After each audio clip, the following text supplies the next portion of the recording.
नमस्कार दोस्तों, कैसे हैं आप सभी। आशा करता हूं बहुत अच्छे होंगे। तो आज मैं आपके लिए लेके आया हूं एक बहुत ही सुंदर कहानी, चतुर तेनाली रामन की कहानी। तो इसमें राजा कृष्णदेव राय हैं। वह क्या किया करते थे, अक्सर अपने दरबारी जो लोग होते थे उनकी परीक्षा लिया करते थे। तो वो कहानी ये यहीं से स्टार्ट होती है कि राजा कृष्णदेव राय ने अपने दरबारियों की परीक्षा लेनी चाहिए और एक बार उन्होंने तेनाली रामन सहित सभी दरबारियों को 10-10 असरफियां देकर कहा, ये असरफियां आपकी हैं, इन्हें आप अपने ऊपर ही खर्च करें, मगर हर एक असरफी हमारा मुख अर्थात हमारा मुंह देखकर खर्च की जाए। ये कहा उन्होंने। भी दरबारी लोग वो होते हैं जो दरबार में बैठते हैं, और असरफी मतलब सोने का सिक्का।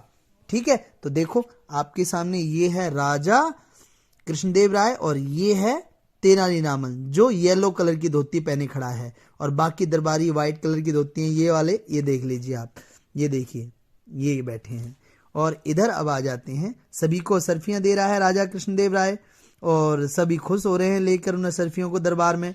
अब आगे हम पढ़ते हैं क्या होता है कि आगे सभी दरबारी असरफियां पाकर बहुत खुश हुए और अपनी अपनी असरफियों से भरी थैलियां लेकर वे चले गए। मगर बाजार में जाकर जैसे ही उन्होंने कुछ सामान खरीदना चाहा वैसे ही परेशान हो गए।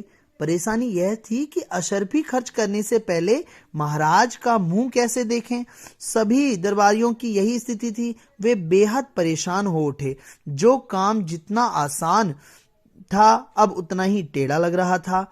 क्या करें क्या ना करें, इसी उलझन में एक सप्ताह बीत गया। मतलब एक हफ्ता, पूरा सप्ताह बीत गया, एक हफ्ता बीत गया, 7 दिन बीत गए।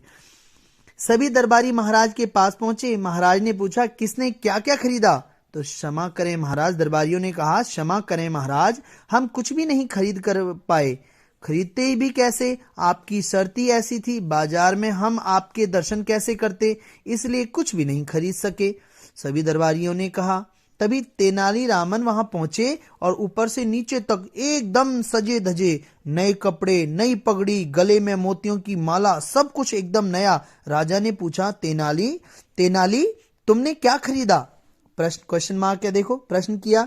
तो महाराज आप स्वयं ही देख रहे हैं, मैं ऊपर से नीचे तक सब नया है, तेनाली रामन ने मुस्कुराते हुए कहा। राजा कृष्णदेव राय क्रोधित हो गए, गुस्से में बोले, इसका मतलब है कि तुमने हमारी आज्ञा का उल्लंघन किया है। राजा कृष्णदेव राय ने गुस्से में आकर कहा कि तुमने हमारी जो आज्ञा है उसको नहीं माना, आज्ञा का उल्लंघन किया है तुमने। तो दरबार में बैठे तेनाली रामन के दरबारी शत्रु यह सुनकर बहुत खुश हुए। जब दरबार में तेनाली रामन के जो शत्रु लोग बैठे थे वो ये सुनकर बहुत खुश हुए कि राजा उसको डांट रहा है। तो उन्हें लगा आज तो तेनाली फंस गया, आज उसे अवश्य सजा मिलेगी। मगर तेनाली रामन तो थे ही सबसे बुद्धिमान। वे मुस्कुराते रहे। इससे पहले कि राजा कृष्णदेव कुछ और कहते वे बोले, बिल्कुल नहीं महाराज, मैंने आपकी आज्ञा का कोई उल्लंघन नहीं किया, मतलब मना ही नहीं की। मैंने अपनी प्रत्येक अशरफी आपका पावन मतलब होता है पवित्र मुख देखकर ही खर्च की है। तो राजा ने आश्चर्य से पूछा, मगर कैसे, हम तो राजमहल में थे। तो तेनाली रामन ने हाथ जोड़कर कहा, महाराज आप भूल रहे हैं कि प्रत्येक अशरफी अर्थात सोने के सिक्के पर आपका चित्र अंकित है। अंकित मतलब छपा हुआ है। मैंने उसे देख देख कर ही अशरफियां खर्च की हैं। तो कृष्णदेव राय बहुत खुश हुए। वो बोले, वाह वाह, बहुत खूब। राजा कृष्णदेव राय ने तेनाली रामन को की दिल खोलकर प्रशंसा की। प्रशंसा मतलब होता है तारीफ करना। और कि अन्य सभी दरबारी तेनाली रामन की चतुराई देखकर हक्के बक्के रह गए। तो इस कहानी से हमें शिक्षा मिलती है कि हमेशा कोई भी कार्य करने से पहले हमें सोच समझकर कार्य पूर्ण रूप से करना चाहिए, उसके हर पहलू को समझना चाहिए। ऐसा नहीं है किसी ने हमें कोई कार्य कहा और बस सीधे चल दिए, पहले हमें उसे सोचना चाहिए उसका अर्थ क्या निकलेगा और उससे हम कैसे डील करेंगे उससे, तो ये ध्यान रखना है। और हक्का बक्का होना, हैरान होना होता है।